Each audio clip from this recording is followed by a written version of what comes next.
Welcome to Sleepy Crimes. I am Anna, your host. Tonight, we drift into the shadows of Area 51 Black projects.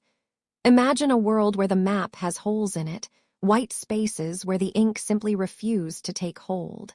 We are traveling back to the spring of 1955, to a corner of the Nevada desert so remote that even the wind seems to lose its way. The sun is a pale, unrelenting disk in a sky of bruised turquoise. Below, the Great Basin stretches out in ripples of heat and shadow. This is a land of extremes, where the day burns and the night freezes. In this vast, silent theater, a small group of men is looking for a stage. They are not looking for fame or fortune, but for a place where the impossible can fly without being seen by a single prying eye. At the heart of this search are two men whose names are whispered in the halls of power and innovation. Richard Bissell, a high-ranking official within the Central Intelligence Agency, and Kelly Johnson, the legendary engineer from Lockheed Skunk Works.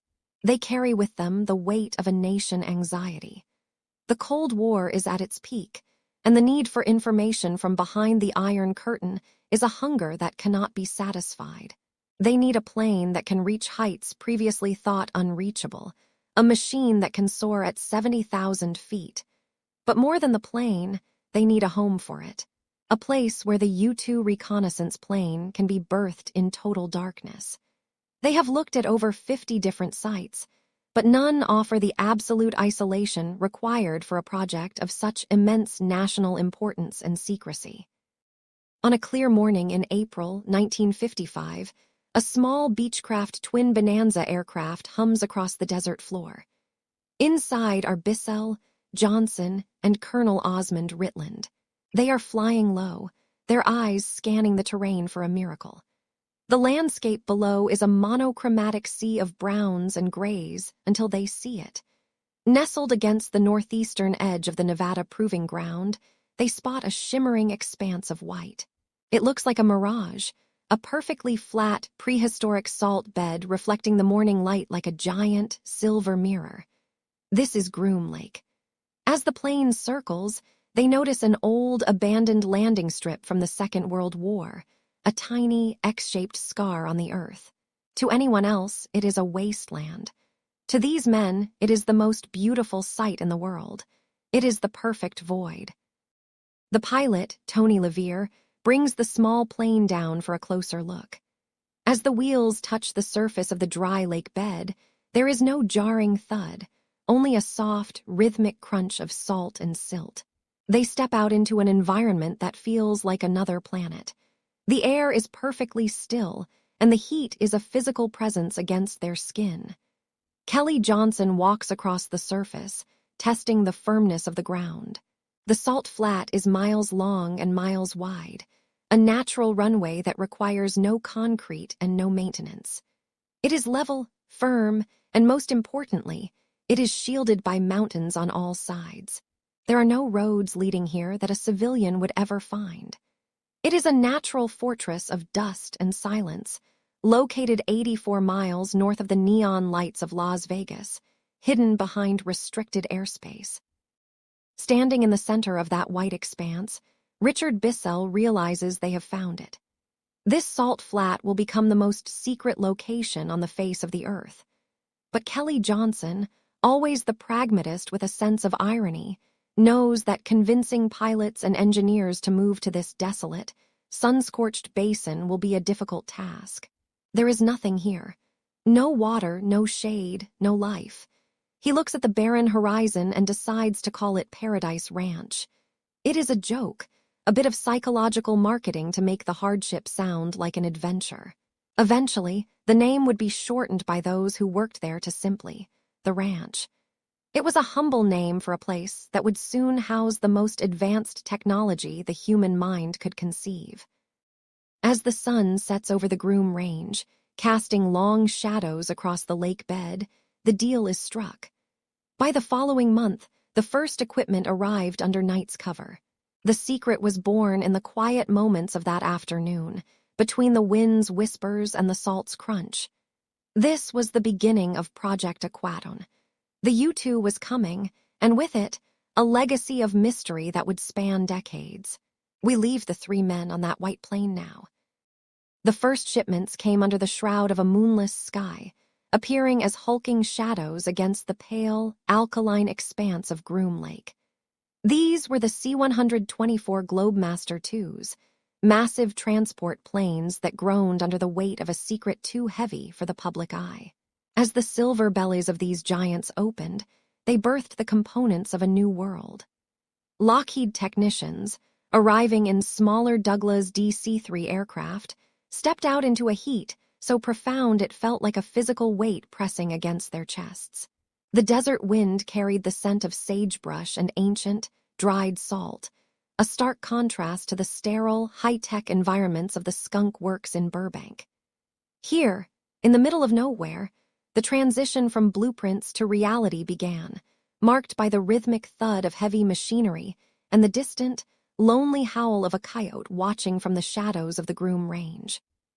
To entice the engineers and pilots to leave their lives in California for this desolate outpost, Kelly Johnson, the visionary behind the project, gave the site a whimsical name, Paradise Ranch. It was a bit of dark humor, a way to make the barren salt flats sound like a luxury retreat. Soon, the men simply called it the ranch, and they were the ranch hands. But paradise was hard to find in a place where the sun turned silver trailers into ovens. The logistics of building a secret city were staggering. Every drop of water, every gallon of fuel, and every crate of food had to be flown in or trucked across miles of unforgiving terrain. Despite the isolation, a small society began to form.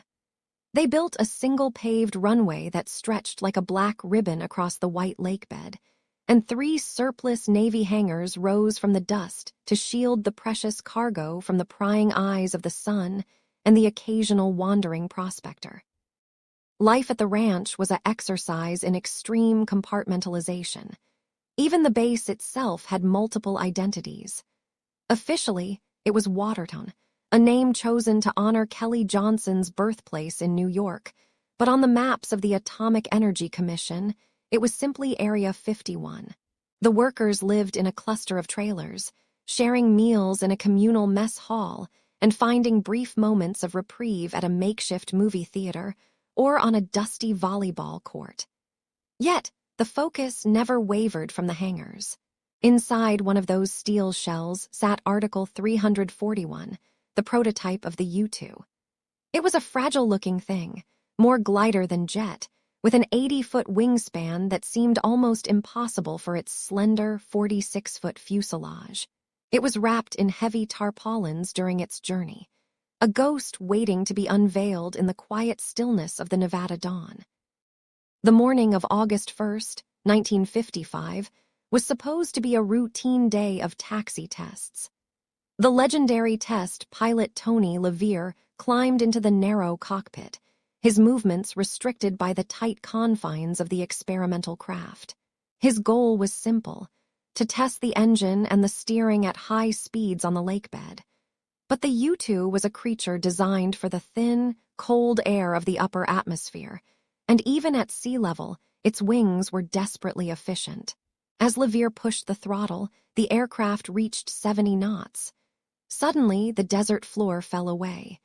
In a moment of utter amazement, LaVere realized he was airborne. He had no intention of flying that day, and the lakebed, devoid of any markings or distance indicators, made it nearly impossible to judge his height.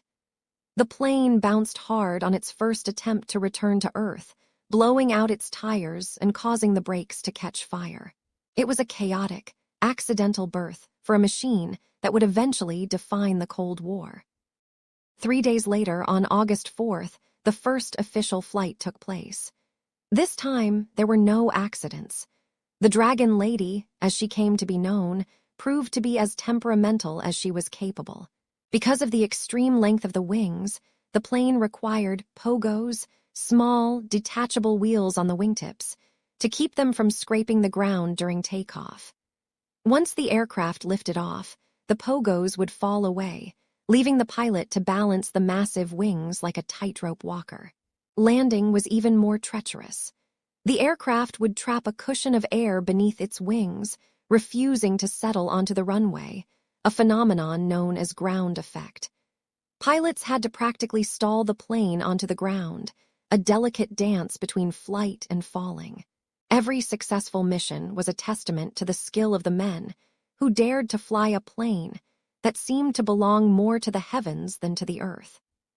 As the U-2 began to reach its operational altitudes of 70,000 feet and beyond, it entered a realm of physics that few had ever explored. At these heights, the sky turned a deep, bruised purple, and the stars were visible even in the middle of the day. But this beauty came with a terrifying price: the coffin corner. This was the narrow margin of speed where the aircraft's stall speed was nearly identical to its maximum Mach limit. Fly too slow, and you fall out of the sky. Fly too fast, and the airframe tears itself apart. The pilots sat in pressurized suits, their breath echoing in their helmets, as they navigated this invisible edge. Meanwhile, far below, the silver skin of the U-2 would catch the setting sun, reflecting a brilliant, unearthly glow that could be seen by commercial airline pilots flying at 20,000 feet. To those observers, unaware of the secret project at the ranch, these glowing specks moving at impossible altitudes were not airplanes. They were the first seeds of a modern mythology, unidentified flying objects. By the end of March 1956, a fleet of 9 aircraft had been delivered to the site, and the training of the first group of pilots was well underway. The silence of the Nevada desert was now regularly broken by the high-pitched whistle of the Pratt & Whitney engines. The secret city of Watertown had grown, a thriving hub of intelligence and engineering hidden in the folds of the desert. The men worked long hours, fueled by the knowledge that they were building a shield for the nation, yet they could tell no one. They were ghosts living among ghosts, flying a machine that officially did not exist. As night falls over the ranch once more, the hangars are closed, the lights are dimmed, and the only sound is the wind whistling through the dry sage, carrying the secrets of the Dragon Lady into the dark, waiting for the next dawn. As the 1950s began to fade into the rearview mirror of history, the quiet surveillance of the U-2 was no longer enough to guarantee safety. The Soviet Union had begun to master the art of looking upward, and the sky was becoming a web of radar and surface-to-air missiles. To stay ahead of the curve, the Central Intelligence Agency turned once again to the brilliant minds at Lockheed. This new endeavor, known by the code name Project Oxcart, sought to build a machine that defied the logic of the era. They did not just want a plane that could fly high.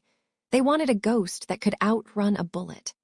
The site at Groom Lake, once a humble outpost for glider tests and slow-moving wings, was about to become the birthplace of the most advanced aerodynamic marvel the world had ever seen. The air at the facility felt different now, charged with a new kind of nervous energy. The runway was extended to 8,500 feet, carving a long, dark scar across the white salt of the dry lake bed to accommodate the monster that was coming. The aircraft that emerged from the classified hangars was designated the 812, the 12th in a series of designs Kelly Johnson and his Skunk Works team called the Archangel. It was unlike anything the pilots had ever seen. Its skin was not the familiar polished aluminum of the previous decade, but a dark, dull gray that seemed to swallow the desert light. The fuselage was long and needle-thin, flanked by wide, flat surfaces called chines that blended the wings into the body. These chines were not just for lift. They were one of the first true applications of stealth technology, designed to deflect radar waves away from the source. Walking beside the craft, one could feel the strangeness of its construction. It was built almost entirely of titanium, a metal so difficult to work with that it required the invention of entirely new tools. The drills broke constantly, and the heat of the Nevada sun made the metal expand and contract in ways that felt almost organic, as if the machine were breathing even while it sat stationary on the tarmac. There was a hidden irony in the very marrow of the 812. Titanium was scarce in the United States during the early 1960s, and the largest known deposits belonged to the Soviet Union. In a masterclass of espionage, the Central Intelligence Agency set up a network of shell companies across the globe to purchase the raw ore from the Soviets. They essentially convinced their greatest enemy to provide the materials for the very plane that would soon be watching them from 80,000 feet. This titanium skin was necessary because of the Mach 3 barrier. At 3 times the speed of sound, the friction of the air against the aircraft creates temperatures that would melt conventional metals.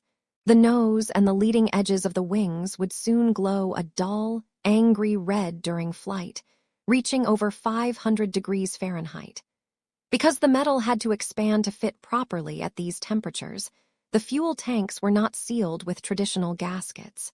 On the ground, the 812 would leak its precious fuel, leaving dark, oily streaks on the Groom Lake runway until the heat of flight caused the panels to swell and seal the leaks. The fuel itself, known as JP7, was a marvel of chemical engineering. It was so stable and had such a high flash point that a common myth among the ground crews was that you could extinguish a lit cigar in a bucket of it without a single spark. To ignite this stubborn liquid, the engines required a secondary chemical called trithylborane. When the pilot moved the throttles forward, a small burst of this chemical would meet the air and erupt in a brilliant, haunting apple-green flame that could be seen inside the engine nozzles. This green flash was the signature of the J-58 engines, massive powerhouses that acted as turbojets on the ground, and shifted into something closer to ramjets at extreme speeds.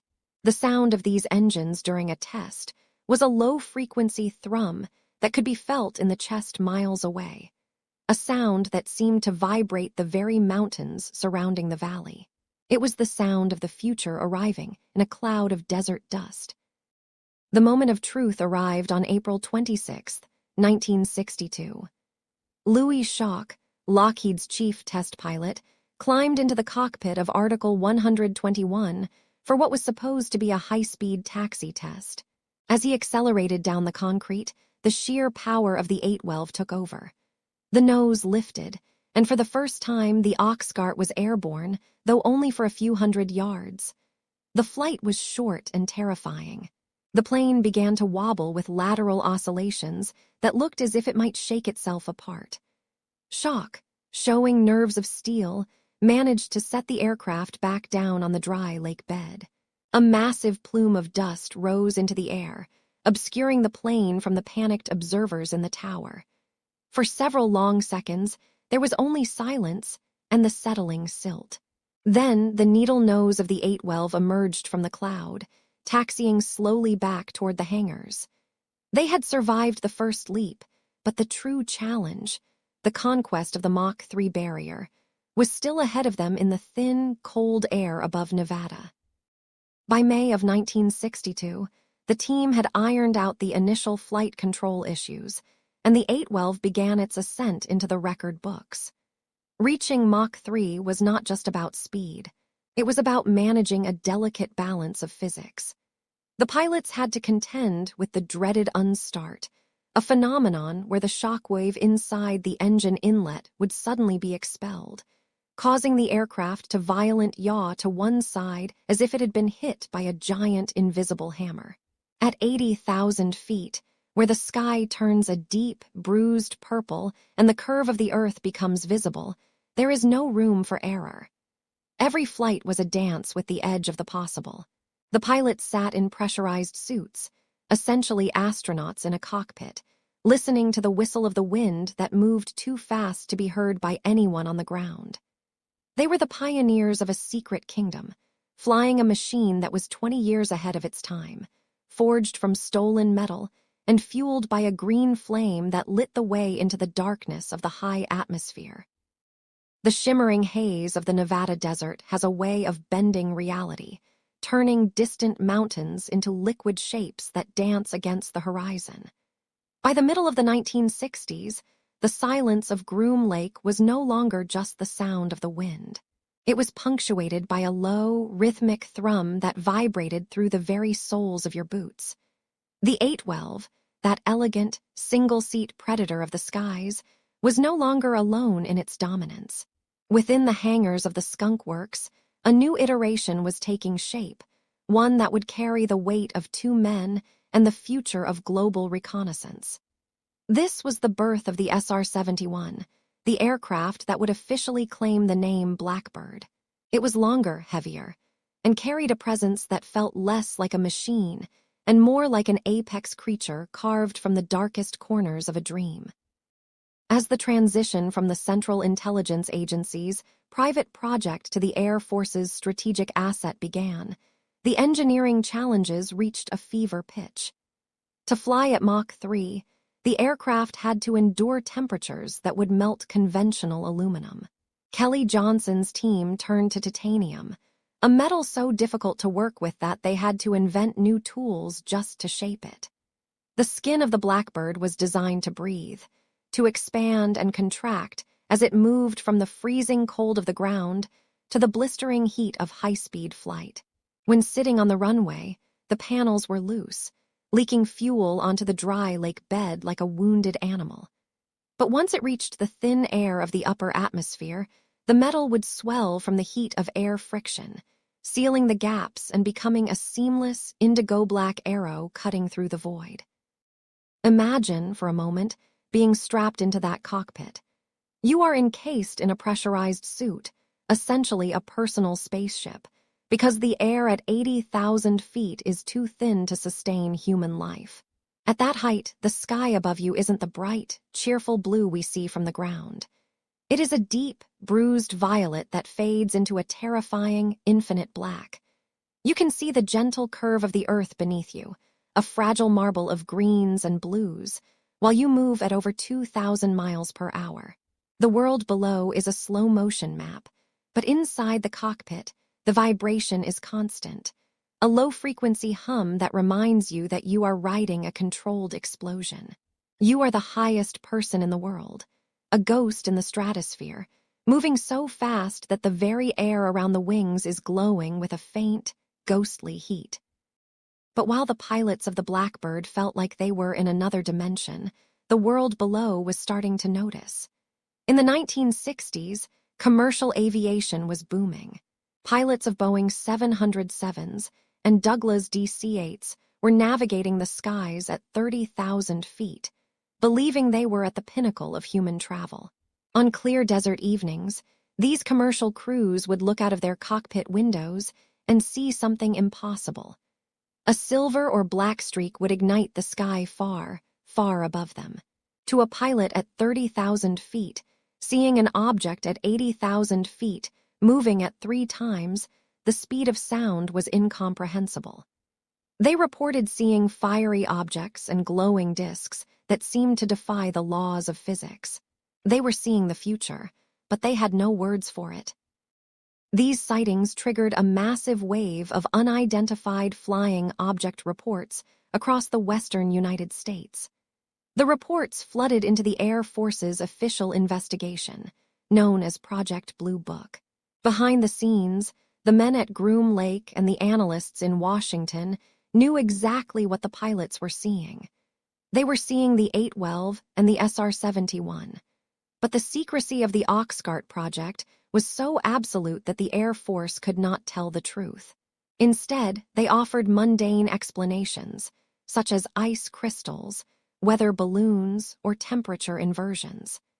They allowed the public to believe in visitors from other worlds rather than admit to the existence of a titanium bird built by human hands in the Nevada desert. The deception was a strategic necessity, but it left a lasting mark on the culture of the Cold War. At Area 51, the roadrunners, the pilots and crews who lived this secret, became a community of ghosts. They watched the news reports of flying saucers with a quiet, knowing smirk. They knew the echo of the Blackbird was the sound of a new era. As the SR-71 took over the mantle from its predecessor, the legends only grew. The desert held its breath, waiting for the next evolution of the black projects that shimmered in the heat. The air itself seemed to vibrate with the weight of things unsaid, while high above, the black streak of the future continued its lonely patrol of the silence. The sun set over the Burbank workshops of the Lockheed Skunk Works, leaving a cooling indigo sky in its wake. It was the mid-1970s, a period of quiet transition and intense, hidden anxiety. For decades, the philosophy of air dominance had been built upon a foundation of sheer power, climbing higher and flying faster to outrun the reaching fingers of enemy radar. But the landscape of war was shifting. The skies over Vietnam had shown that even the swiftest jets were vulnerable to the rising sophistication of surface-to-air missiles. At the Skunk Works, the brilliance of the past felt heavy. The engineers sat among drafting tables littered with blueprints of the Blackbird, wondering what could possibly come next. They needed a ghost. They needed a machine that could walk through a wall of electronic eyes without casting a single shadow. They were no longer looking for speed. They were looking for a way to become invisible. The breakthrough arrived not from a top-secret laboratory in Washington, but from a dusty, translated technical paper written by a Soviet physicist named Petr Yefimtsev. In a twist of Cold War irony, Yefimtsev had published a complex set of equations regarding the way electromagnetic waves, the pulses sent out by radar, diffracted off the edges of flat surfaces. The Soviet authorities, viewing the work as purely academic and lacking military application, had allowed it to be shared openly. But in 1975, a Lockheed mathematician named Denis Overholser saw something in those lines of math that others had missed. He realized that if an aircraft could be constructed entirely out of flat, angled panels, rather than the smooth, curved surfaces that had defined aviation for 70 years, those radar waves could be scattered away like light reflecting off the facets of a cut stone. This was the foundation of the concept we now know as faceted stealth. Overholser began to feed these equations into a primitive computer program he called Echo 1. In those days, computing power was a tiny fraction of what we carry in our pockets today. The massive mainframes hummed and clicked in climate-controlled rooms, processing the mathematics of invisibility one facet at a time. Because the computers could only handle a limited number of calculations, the design they spat out was jarringly simple, almost primitive. It was a shape of jagged triangles and sharp, sloping planes. It looked less like an airplane and more like something pulled from a low-resolution dream. When the veteran designers first saw the wooden models, they were horrified. It defied every rule of aerodynamics they had spent their lives perfecting. One legendary aerodynamicist looked at the squat, angular thing and remarked that he could get a kitchen table to fly if the engines were powerful enough. This bizarre design was given the nickname the Hopeless Diamond. It was a pun on the famous gemstone, but it also reflected the genuine doubt that such an unstable shape could ever stay in the air. To the eye, it was ugly, charcoal gray, flat-sided, and lacking any of the graceful curves of a fighter jet. But to the radar, it was nearly non-existent. Ben Rich, who had recently taken the reins of the Skunk Works from the legendary Kelly Johnson, saw the potential immediately. He secured $10.4 million in funding to move the project from the drafting boards of California to the desolate salt flats of Nevada. Under the cover of total darkness, the first technology demonstrator, a small, 60% scale prototype known as Have Blue, was carefully crated and flown into the heart of the secret base at Groom Lake. The atmosphere at Groom Lake in the late 1970s was one of feverish secrecy. The facility had grown since the days of the early spy planes, but it remained a place of stark isolation. The dry lake bed was a white, cracked expanse that mirrored the blinding heat of the sun by day and turned into a frigid, silent void by night. The engineers and technicians worked in windowless hangars, the air thick with the scent of specialized radar-absorbent coatings and the metallic tang of unpainted aluminum. Every person on the site was sworn to a silence that felt as heavy as the desert air. They were building two prototypes, designated 1001 and 1002. These were fragile machines, held together by parts scavenged from other aircraft, landing gear from an A-10 and engines from a T-38. Yet they carried the most revolutionary technology in the history of modern flight. One of the most profound moments of validation came during a secret test on the radar range. The team had mounted a full-scale wooden model of the design on a 38-foot pole in the middle of the desert. As the radar technician began his sweep, he stared at his monitor in confusion. He called out to Ben Rich, telling him that the model must have fallen off the pole because he wasn't receiving any signal at all.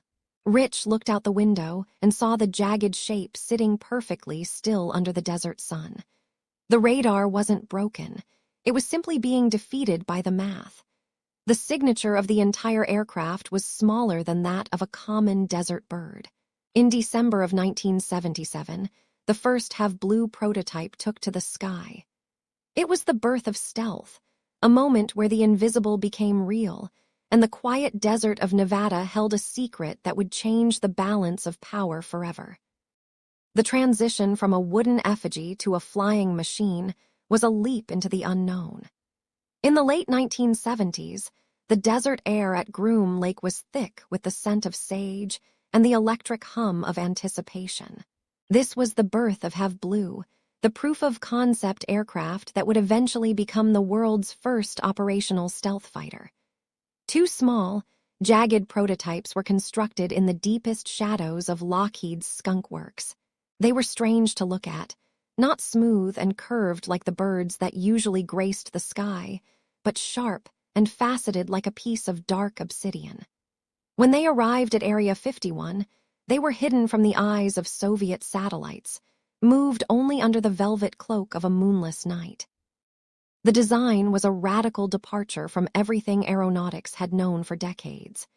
It was based on the complex mathematics of a Soviet physicist named Petr Yefimtsev, whose theories suggested that the way an object reflects radar waves is determined by its shape, not just its size. The engineers called it the hopeless diamond. To the traditional eye, it looked as though it would fall out of the sky the moment it left the runway. It was a collection of two-dimensional flat panels, tilted at precise angles to deflect radar energy into the empty void rather than back to the receiver. This faceting was the secret to its invisibility, but it came at a high cost.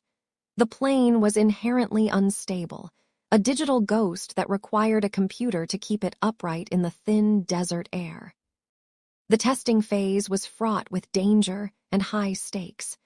In December 1977, the first Have Blue prototype lifted off the runway at Groom Lake. It was a moment of profound silence followed by the roar of engines. For months, test pilots pushed these strange shards of metal to their limits, dancing through the radar nets of the Nevada desert. But the desert is an unforgiving mistress. Both Have Blue prototypes eventually met their end in crashes during testing. One was lost to a landing gear failure, the other to a catastrophic fire. Yet, in the logic of the Black projects, these were successful failures. They proved that the math was correct. The ghost was real, and it could hide in plain sight against the most sophisticated electronic eyes of the era. With the success of Have Blue, the project evolved into senior trend, the development of the full-scale F-117 Nighthawk. To operate this new fleet, the Air Force formed the 4,450th Tactical Group, a unit of elite pilots who became known as the Baja Scorpions. These men lived a double life that bordered on the surreal. Their official home was Nellis Air Force Base, where they ostensibly flew the aging A-7 Corsair. It was a clever ruse designed to explain their constant presence in the Nevada skies. By day, they were ordinary pilots flying a recognizable jet. By night, they were whisked away to a secret location to train in the black jets that the government officially claimed did not exist. In 1982, The operations moved to the Tonopah Test Range, an even more remote corner of the desert where the silence was deeper and the shadows were longer. The secrecy at Tonopah was absolute. The F-117 only flew when the sun was well below the horizon. The base was a city of ghosts, where the hangars remained closed during the daylight hours to prevent any chance of a satellite catching a glimpse of the sharp, black wings. The pilots operated on a shifted schedule, waking as the rest of the world slept. They grew accustomed to the green glow of night vision goggles and the eerie stillness of a flight deck where radio silence was the law. The only sound was the high-pitched whine of the engines, a noise so unique it was said to set the local coyotes howling. Flying the Nighthawk was unlike any other experience in aviation. It earned the nickname the Wobblin' Goblin because of its notorious handling. Because the aircraft was aerodynamically unstable on every axis, the pilot's hands were merely giving suggestions to a flight control computer that was making dozens of corrections every single second. Inside the cockpit, the visibility was limited by the heavy, faceted frames of the windows. You weren't just flying a plane, you were inside a vault. The pilots had to trust their instruments and the invisible shield of their stealth coating. They flew through the dark, practicing precision strikes on simulated targets, slipping through radar corridors that should have been impenetrable. They were the masters of a new kind of warfare, one where the greatest weapon was the ability to remain unseen until it was far too late. The toll of this secrecy was a heavy burden carried by the families left behind. The pilots would depart on Monday mornings in unmarked transport planes, the Gopher flights, and return on Friday nights, unable to speak a single word of where they had been or what they had seen. The vast desert kept its secrets well. As the 1980s progressed, the fleet grew in the shadows, waiting for the moment when the ghost would finally be revealed to a world that still believed the sky belonged to the visible. The desert has a way of swallowing things whole, but in the early 1980s, the silence of the Nevada basin was beginning to fray at the edges. For decades, the facility at Groom Lake had existed in a sort of spectral half-light. It was there, and yet it was not.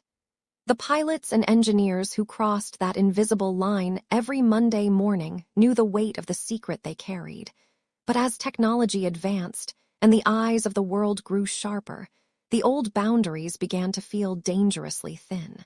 The high desert air, once the perfect shroud, was now being pierced by the long-range lenses of photographers and the persistent curiosity of those who felt that public land should remain exactly that, public. The government realized that to keep the future hidden, they would have to claim a massive piece of the present.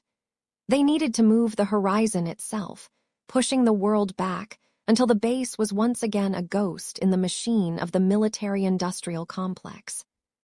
The year 1984 is often associated with the chilling surveillance of fiction, but for the rugged terrain of Lincoln County, it marked a very real and literal closing of the gates.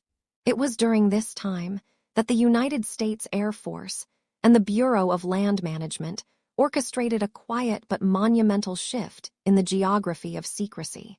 Citing the urgent needs of national security, the government moved to seize 89,000 acres of public land. Imagine the scale of that gesture. 89,000 acres of sagebrush, jagged rock, and ancient dust, suddenly scrubbed from the map of accessible America. This was not a slow encroachment. It was a sudden, legally fortified land grab designed to create a massive buffer zone. The goal was simple. If no one could get close enough to see the hangars, no one could ask about the shapes emerging from them at 3 in the morning. This expansion effectively doubled the exclusionary zone, ensuring that the shadows remained deep and the secrets remained safe. Before this expansion, the perimeter was a porous thing. Intrepid hikers and those with a taste for the unknown could trek through the Bureau of Land Management territories and find themselves within a few miles of the dry lake bed. There were places where you could stand on a ridge and feel the vibration of an engine that technically didn't exist. Two specific vantage points became the stuff of legend among the early watchers: Freedom Ridge and Whitesides Peak. From these elevated perches, the base was laid out like a model city on the desert floor. You could see the shimmer of the long runway, the cluster of administrative buildings, and the massive hangars that held the cutting-edge technology of the Cold War. It was as if the public had been given bleacher seats to a play they were never meant to watch. The 1984 seizure was the final curtain call for those spectators.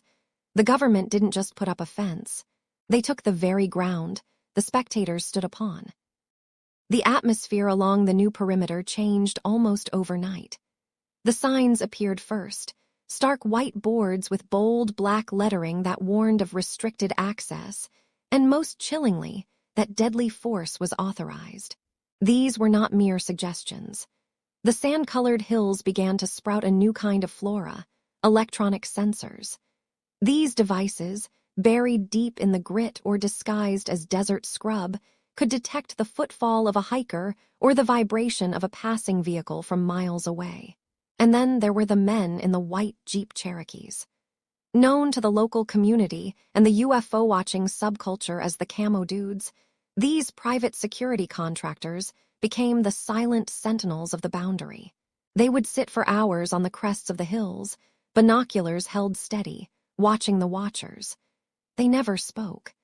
They never moved unless you crossed that invisible line, at which point the dust would kick up behind their tires as they raced down to intercept you before you could even see the gates of the base. There is a profound psychological weight to a disappearing horizon. For the locals in the nearby town of Rachel, the expanding perimeter felt like the desert was slowly being eaten by a void. One day, a favorite trail was open. The next, it was a federal crime to set foot on it. The 89,000 acres became a no-man's land where the laws of the outside world seemed to ripple and bend. The expansion served to amplify the mystery, turning a flight testing facility into a fortress of myth. When you tell the public they cannot look at a patch of dirt, their imagination fills that space with wonders and terrors far beyond the reality of titanium and jet fuel. The seizure of Freedom Ridge and Whitesides Peak didn't just protect the aircraft, it protected the narrative. It ensured that anything seen from that distance would be a blur, a trick of the light, or a story told by a witness whose credibility could easily be dismantled by the cold, hard wall of official denial. As the 1980s drew to a close, the perimeter continued to harden. The legal framework used to withdraw that land from the public domain was intricate and unyielding. It was a masterclass in bureaucratic camouflage. By the time the world entered the 1990s, the maps of the area were increasingly blank, or labeled with the cryptic designation of the Nellis Air Force Range.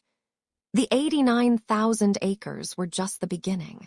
Over the following decades, the box would grow even larger, swallowing more peaks and more valleys, until the base was insulated by thousands of square miles of restricted airspace and forbidden earth. The pilots who flew the black projects within this sanctuary were now truly alone, operating in a vacuum of their own making. The perimeter wasn't just a fence. It was the edge of a different reality, one where the rules of gravity and government were written in a language the rest of us were no longer allowed to read. In the chilly autumn of 1989, the neon glow of Las Vegas felt distant from the deep silence of the high desert. But inside the studios of a local television station, a story was about to break that would change the world's perception of the horizon forever. A reporter named George Knapp sat across from a man who, at first, existed only as a silhouette. Hidden in shadow to protect his identity, the man used the pseudonym Dennis. He spoke with a calm, clinical precision that seemed at odds with the gravity of his claims. He spoke of a secret life, of a commute that began at a private terminal and ended in a place so restricted that even the soldiers guarding it were kept in the dark about its true purpose. This was the moment the public first heard the name S4, a subsidiary facility tucked away near the dry bed of Papoose Lake, just south of the more famous Groom Lake.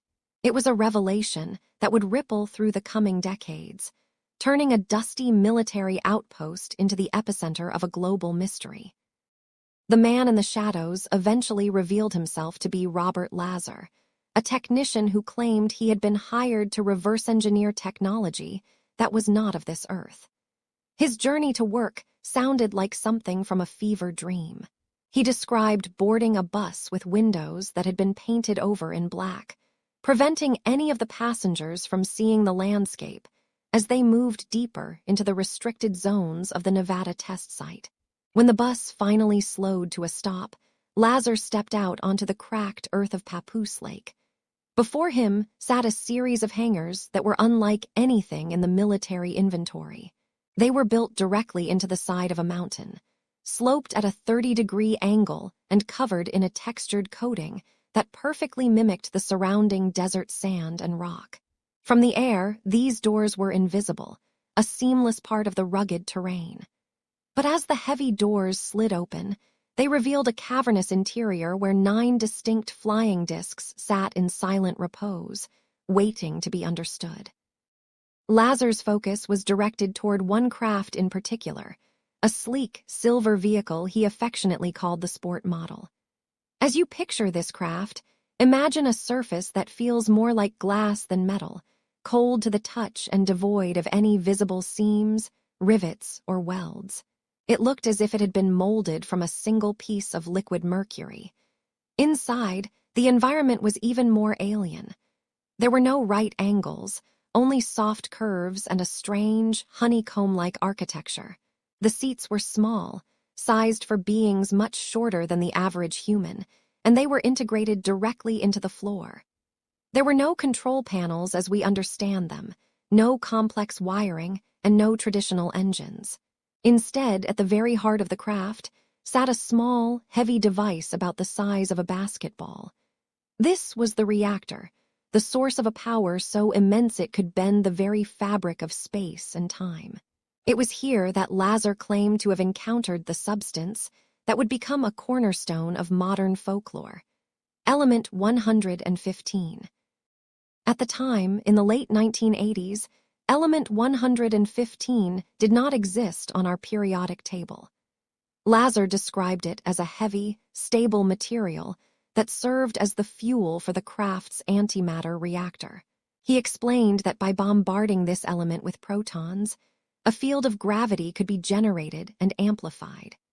This was not a system of combustion or thrust, but a method of propulsion that relied on distorting the space in front of the craft, allowing it to fall forward into a localized fold in the universe.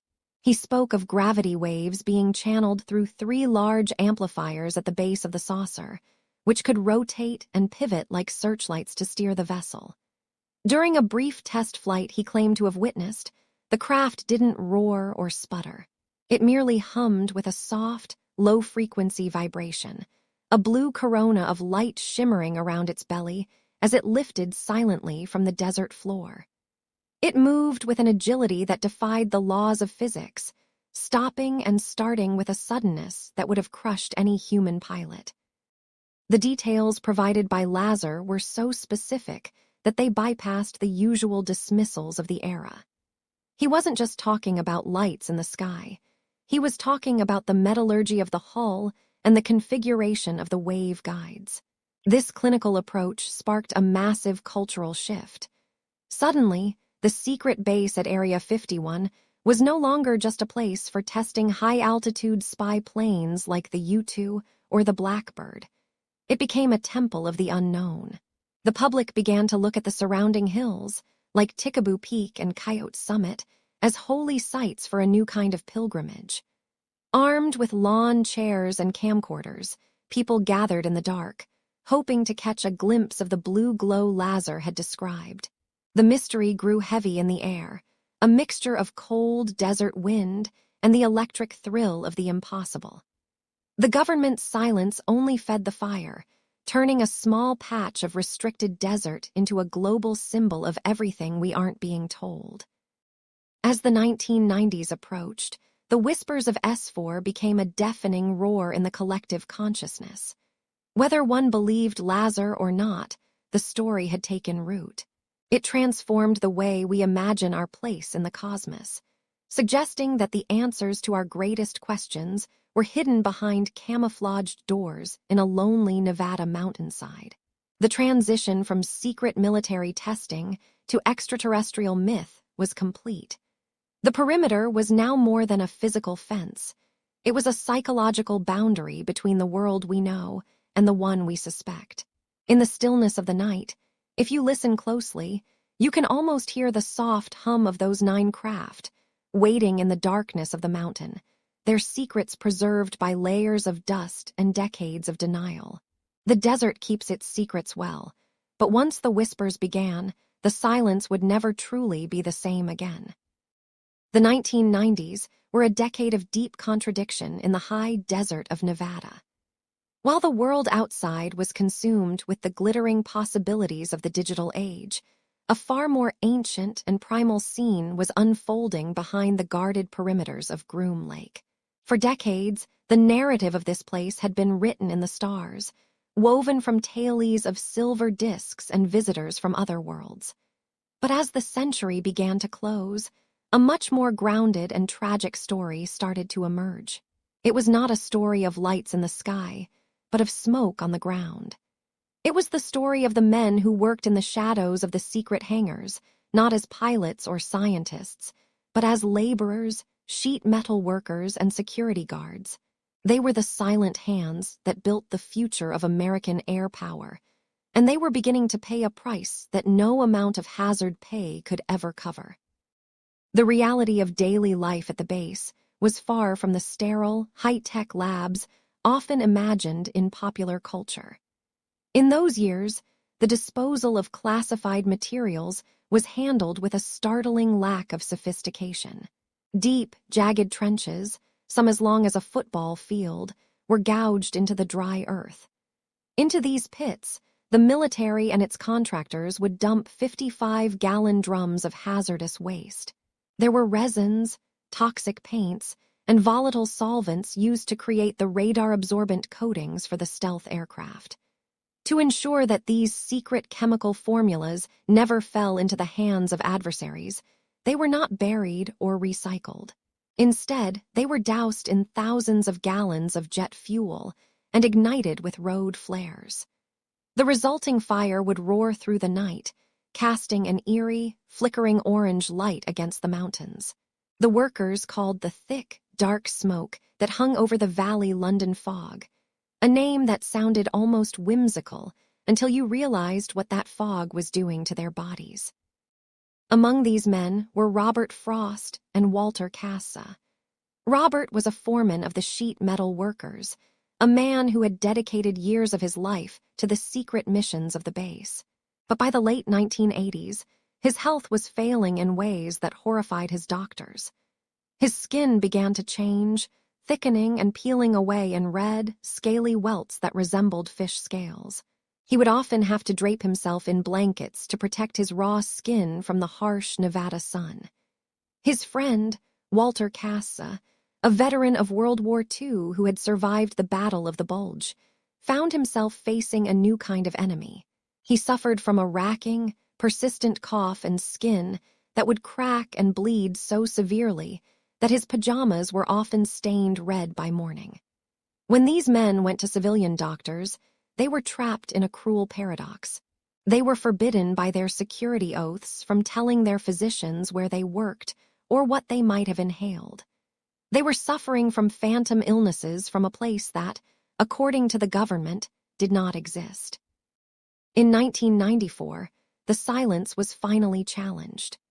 A law professor named Jonathan Turley took up the cause of these workers and their families, filing 2 landmark lawsuits against the Environmental Protection Agency and the Department of Defense.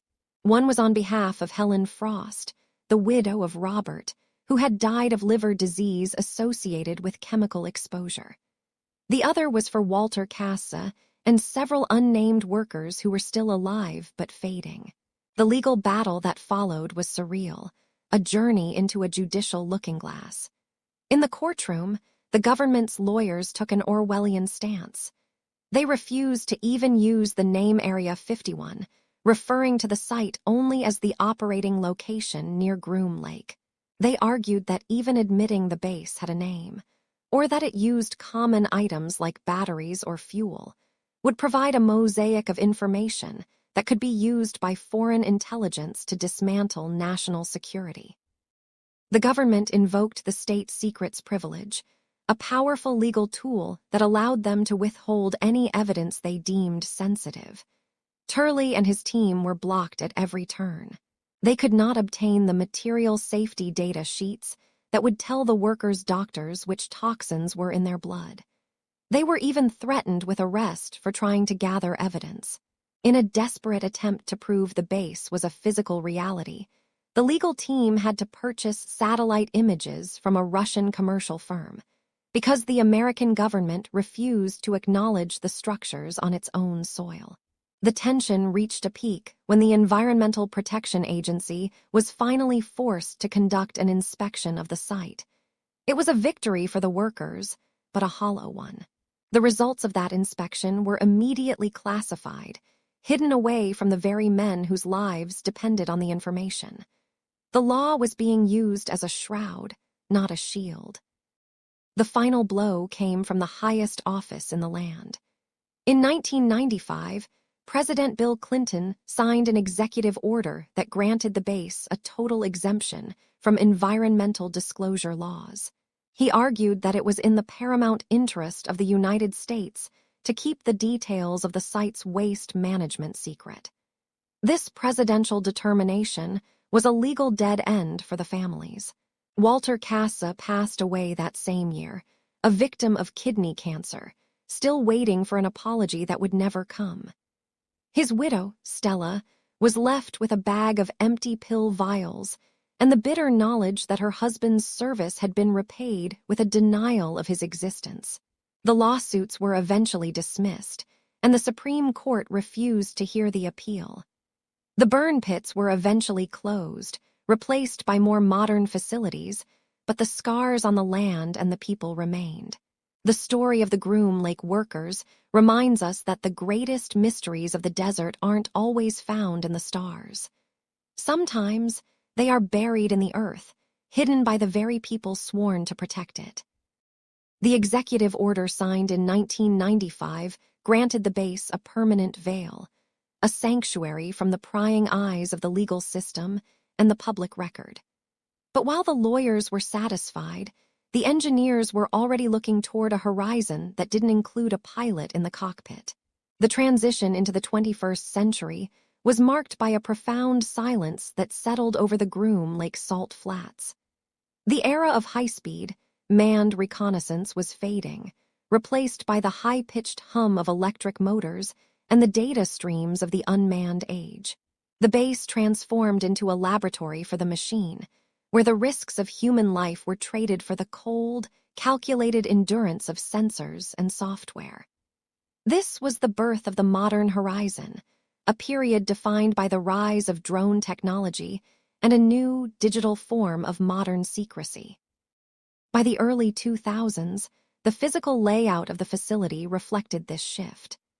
The legendary runway 1432, which had once stretched for over 5 miles to accommodate the blistering speeds of the Blackbird, began to see a different kind of visitor.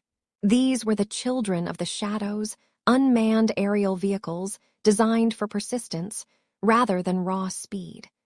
The most significant of these projects was the 170 Sentinel. It was a tailless flying wing, a slate-gray shape that looked like a jagged piece of stone against the sky. While the world eventually learned of its existence through a grainy photograph from Afghanistan, its true lineage traces back to the restricted hangars of Nevada. At Groom Lake, the Sentinel was a proof of concept, a ghost that could loiter over a target for 24 hours without ever being detected by the naked eye. Imagine standing on the edge of the dry lake bed as the sun sets, casting long, purple shadows across the desert floor. In this new era, the bravery of the test pilot has been relocated. It now resides in the steady hands of operators sitting in front of glowing monitors, miles away from the heat. The transition was not just technical, it was psychological. The base became more industrial, more clinical. Personnel numbers swelled as thousands of workers were ferried in daily on the unmarked white jets from Las Vegas. These workers built a city of the future in total isolation, surrounded by sensors that could detect a footstep miles away.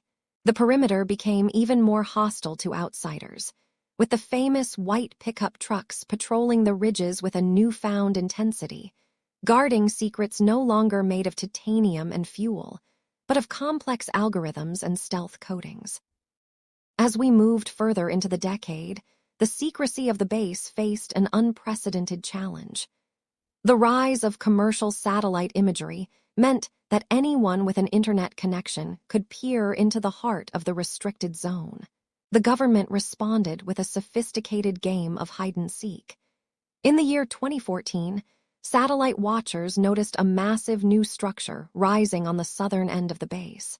This hangar was a behemoth, measuring roughly 210 feet wide and over 250 feet long.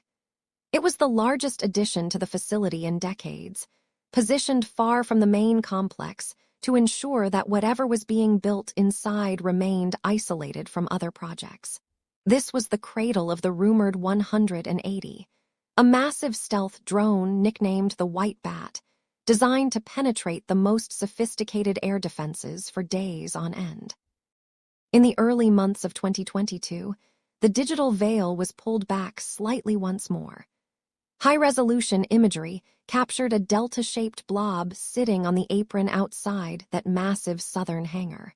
It was a shape that didn't match anything in the known military inventory, a tailless craft with a smooth, organic flow to its wings. This is the reality of the modern horizon. The base is more active today than it ever was during the height of the Cold War. The game has changed from hiding the base's existence to hiding the nature of its daily operations.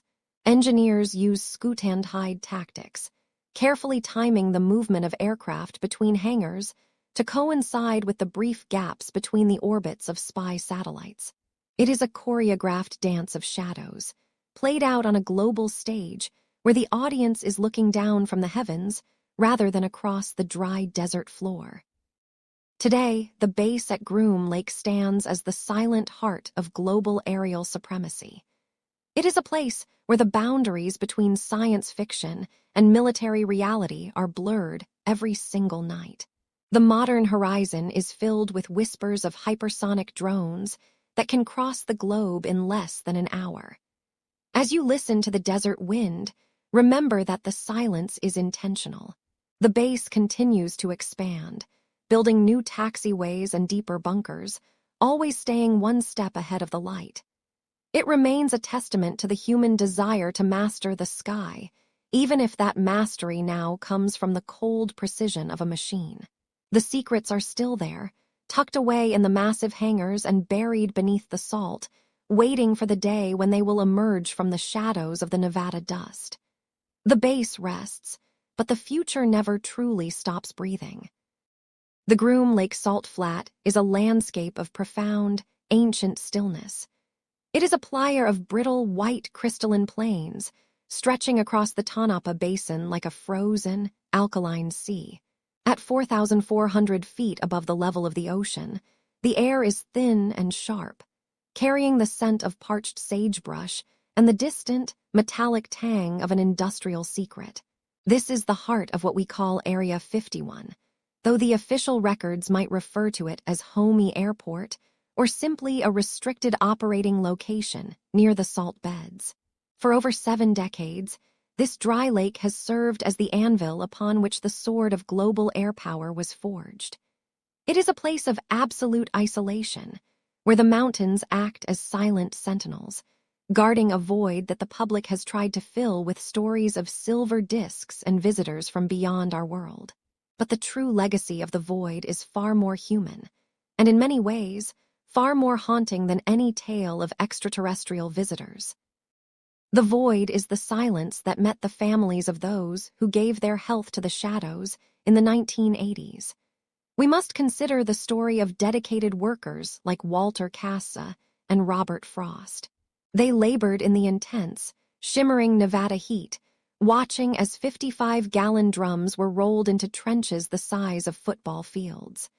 They watched as jet fuel was poured over a cocktail of resins, polymers, and secret coatings designed to hide planes from radar. When those pits were lit, the sky over the desert turned a bruised, oily black, and the smoke became a toxic veil that the workers inhaled for years. When they eventually fell ill, the void simply swallowed their pleas for help and their requests for medical truth. The government did not deny the burning, but they would not admit that the men had been standing there to see it. The mission was preserved, but the men were erased from the narrative of their own lives. This tension between the public right to know and the necessity of national secrecy is the ghost that haunts the Salt Flats tonight. In the courtrooms of the 1990s, the government invoked the state secrets privilege, an absolute legal wall that prevented any evidence from coming to light.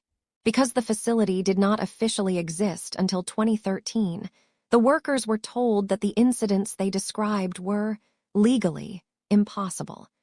Their history was redacted into a vacuum. In 1995, a presidential exemption was signed to ensure that environmental laws would never apply to this patch of desert, a tradition that has been renewed every single year since. It was a cold calculation that the safety of the many outweighed the transparency owed to the few. The secrecy became a living thing, a persistent pulse in the desert that prioritized the machine over the maker, and the high-altitude mission over the individual man on the ground. As we look out over the ridges of the Groom Range, toward the forbidden peaks of White Sides and Freedom Ridge, we see the evolution of this shadow. The base has not shrunk, it has expanded. The runways have lengthened to over 12,000 feet, and the hangars have grown into monoliths capable of housing the giants of the next century. We are moving now into an era of hypersonic flight, where craft move at more than 5 times the speed of sound, blurring the line between the atmosphere and the darkness of space.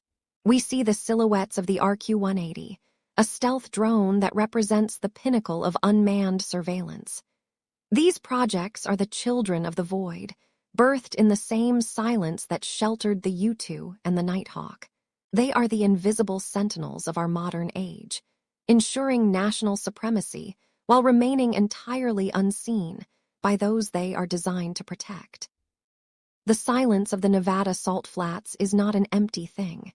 It is a heavy, deliberate silence. It is the sound of 1,000 secrets held under the pressure of survival. It is the visual of a gray, unmarked transport plane landing on a runway that officially does not exist, carrying passengers who will never speak of where they have been. As the desert wind whistles through the rusted remnants of old mining claims from the 1800s, it carries the echoes of a world that chose to look away in exchange for the promise of being protected. We are left on the outside, looking at the flickering lights on the horizon, wondering where the science ends and the myth begins. The void is a mirror, reflecting our own desire for mystery and our deep, abiding need for safety in an uncertain world. It is the place where the impossible becomes classified, and the classified becomes legend. There is a peace in accepting that some things will always remain in the shadows. The desert holds its breath, and the stars continue their slow, indifferent dance over the restricted airspace. The machines are tucked away, and the salt remains white and still under the moon. The case rests now. Let the details fade. You are safe. Close your eyes, breathe deeply, and have a good night. Sleep well.